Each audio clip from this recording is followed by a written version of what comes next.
আর ইসলাম প্রতিষ্ঠার জন্য আল্লাহ রসুলের প্রদর্শিত পদ্ধতিতে শান্তিপূর্ণভাবে রাজপথে নামেন, আল্লাহ আমাদের জন্য যথেষ্ট হয়ে যাবে।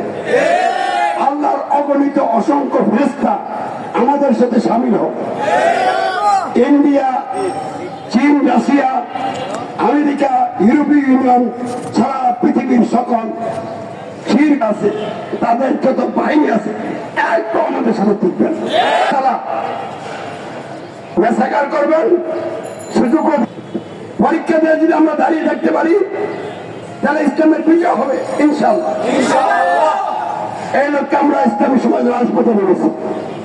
আমরা সরকারের বিরুদ্ধে না, কোন দল বা ব্যক্তি বা কোন ধর্মের বিরুদ্ধে না, আমরা মানব উচিত ব্যবস্থার বিরুদ্ধে। আমরা মানব উচিত ব্যবস্থার ভিত্তিতে রচিত সকল প্রকার সংবিধানের বিরুদ্ধে রাজপথে নেমেছি। আমরা কোরআন বিরোধী কোন সংবিধান মানি না, কোরআন বিরোধী কোন সংবিধানের আনুগত্য। আমরা কোরআন বিরোধী সংবিধানের ভিত্তিতে নেতৃত্ব দানকারী সংবিধান গ্রহণ করেছি। আল কোরআন হচ্ছে আমাদের সংবিধান। আমরা আল কোরআনের আনুগত্য স্বীকার করেছি। আমরা আল কোরআন মনোনীত নেতা সর্বজন নবী এবং রাসূল